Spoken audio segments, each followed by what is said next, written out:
As a business owner, have you ever asked yourself, why am I even doing this? Maybe you started the business because you had a dream. You wanted more freedom. You wanted to provide for your family.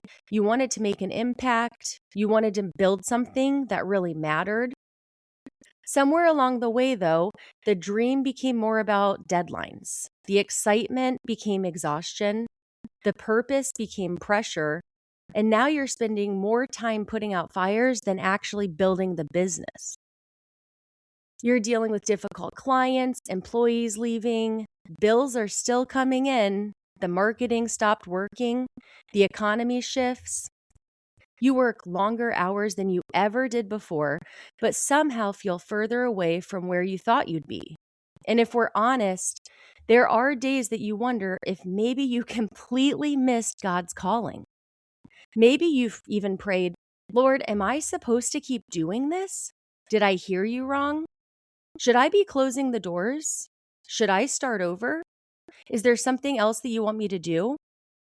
If that's where you are today, I want you to know that you are not alone. I've been there more than once. There have been seasons where I've questioned everything. I wondered if I had built the wrong business. I wondered if I was forcing something God was trying to really end. I wondered if maybe I was simply holding on because I was afraid to let go. Those are really hard places to be, because when you've poured years of your life into something, it's hard to separate what you do from who you are. Yesterday, I was reading in Romans chapter 11, and God showed me something that I had never really noticed before. Paul uses the picture of an olive tree, and some of the branches were natural, while others were grafted in.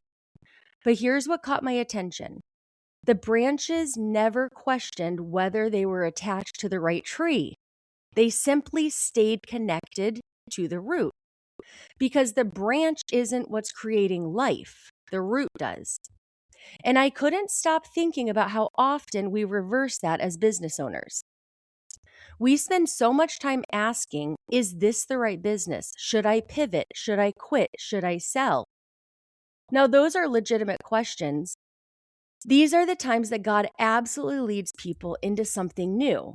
But what if, before God changes the business, He's actually trying to change you? That thought hit me because when I look back on my own journey, I realized that there were seasons where I thought that the business was the problem. I thought, well, maybe I should offer different services. If I had better clients, things would be better. If I made more money, rebranded, or if I started over, then I'd finally have the peace I'm looking for. But peace never comes from changing your circumstances if your identity is still attached to them.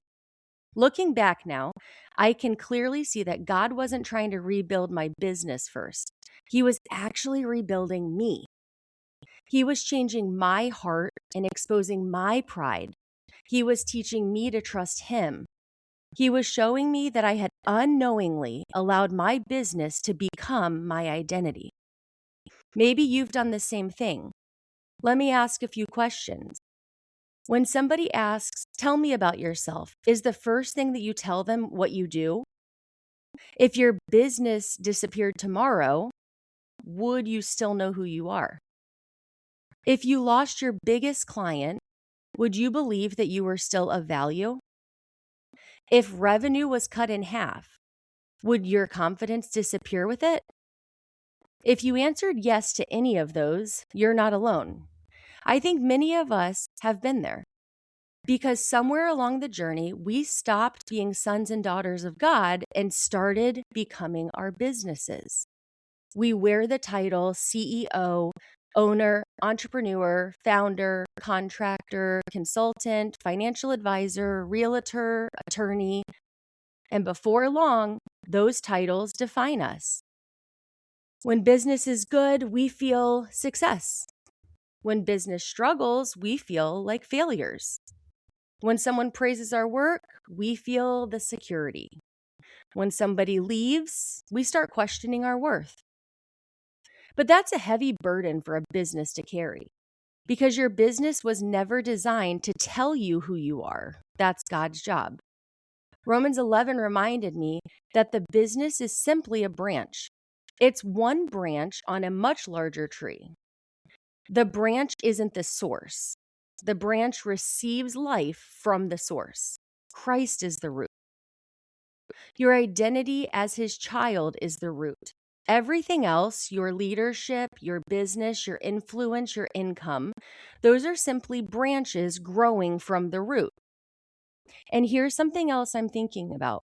Branches all have different seasons. Some seasons are full of fruit. Some seasons are quiet. Some seasons require pruning, and pruning is painful. No branch enjoys being cut back, but pruning isn't a punishment, it's preparation. Sometimes we think God is taking something away from us when he's actually making room for healthier growth. Could that be true in your business today? Maybe God isn't asking you to abandon your business. Maybe he's asking you to surrender it. Maybe he's not trying to remove you from where you've been planted. Maybe he's simply inviting you to trust him more deeply with where you already are. So instead of praying, God, will you change my business? What if we prayed, God, will you change me? Teach me to trust you when business is slow. Teach me humility when business is thriving. Teach me to lead people well.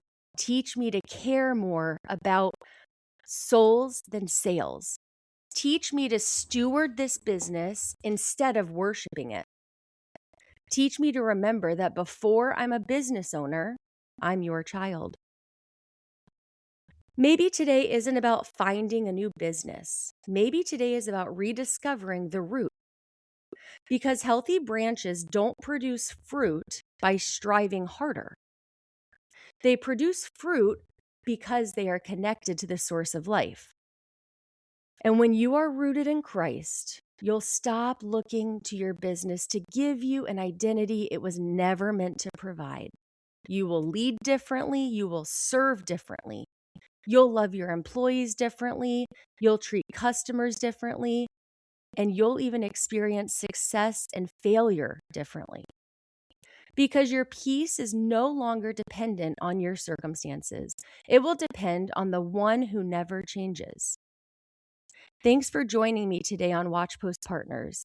If this episode encouraged you, I'd love for you to share it with another business owner who may be questioning where God has them right now.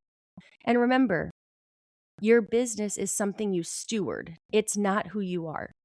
Your identity isn't rooted in your revenue. Isn't rooted in your title. It isn't rooted in your success or your failures. It's rooted in Christ.